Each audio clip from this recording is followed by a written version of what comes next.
বিসমিল্লাহির রহমানির রহিম। আসসালামু আলাইকুম এভরিওয়ান। আজকে আমি শেয়ার করব আপনাদের সাথে দুধে ভেজানোর জন্য অসংখ্য ছিদ্রযুক্ত এবং সফট নরম তুলতুলে চিতই পিঠার রেসিপি।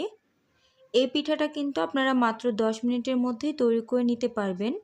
কোনো প্রকার রেস্টে রাখার কোনো প্রয়োজন নেই।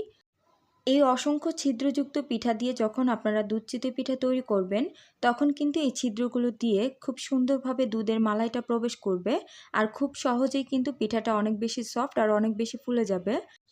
তাই আমি বলবো এভাবে একবার হলো চিতই পিঠা তৈরি করে এরপর দুধ চিতই পিঠা তৈরি করবেন, আশা করি অনেক ভালো লাগবে। চিতই পিঠা তৈরি করার জন্য আমি এখানে প্রথমেই নিয়ে নিচ্ছি শুকনো চালের গুঁড়া। আমি এখানে মেজারমেন্ট কাপ দিয়ে প্রায় 2.5 কাপ পরিমাণে শুকনো চালের গুঁড়া নিয়েছি। আপনারা চাইলে কিন্তু এখানে ভেজা চালের গুঁড়াটাও ব্যবহার করতে পারেন, তবে আজকে আমি শুকনো চালের গুঁড়া দিয়েই পিঠাটা তৈরি করে দেখাবো। এখন এর মধ্যে দিয়ে দিব 1/3 কাপ পরিমাণে ময়দা। অবশ্যই এখানে ময়দাটা ব্যবহার করতে হবে আর খুব বেশি পরিমাণে এখানে ব্যবহার করা যাবে না। এরপর দিয়ে দিচ্ছি স্বাদমতো লবণ, অর্থাৎ পরিমাণ মতো লবণ এর মধ্যে ব্যবহার করতে হবে। এখন অল্প অল্প করে পানি দিয়ে দিব। আর পানিটা কিন্তু খুব বেশি গরম অথবা খুব বেশি ঠান্ডা করা যাবে না। এটা কিন্তু কুসুম গরম না, কুসুম গরম থেকে একটু বেশি গরম হবে, অর্থাৎ একটা আঙুল দিলে কিন্তু আপনার কষ্ট হবে না, আপনি আঙুলটাকে সহ্য করে রাখতে পারবেন। ঠিক ওরকম গরম ধরনের পানি এখানে ব্যবহার করতে হবে। এখানে কিন্তু পানিটাকে একবারেই ব্যবহার করা যাবে না, অল্প অল্প করে পানি অ্যাড করতে হবে আর এই ব্যাটারটাকে একটু সময় নিয়ে মেখে নিতে হবে। ব্যাটারটাকে ঘন অবস্থায় একটু ভালোভাবে এটাকে হাত দিয়ে মেখে নিতে হবে। এই ব্যাটারটা মাখতে মাখতে এক পর্যায়ে কিন্তু অনেকটা আঠালো হয়ে যাবে।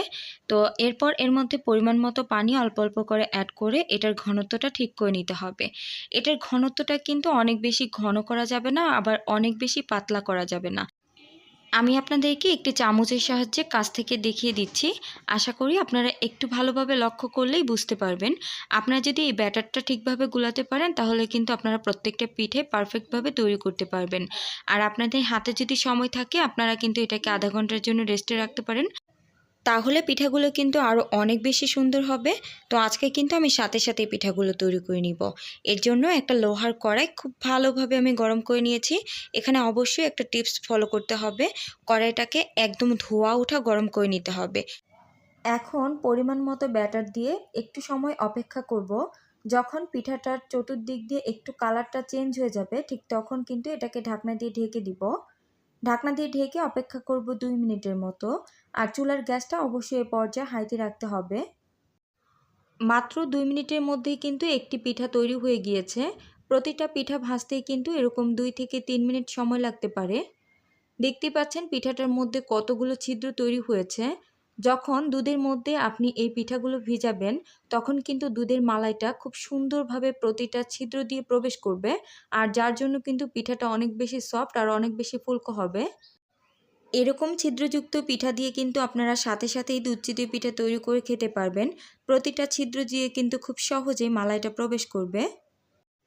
তো সবাইকে অসংখ্য ধন্যবাদ জানিয়ে পর্যায়ে বিদায় নিচ্ছি। আল্লাহ হাফিজ। আসসালামু আলাইকুম।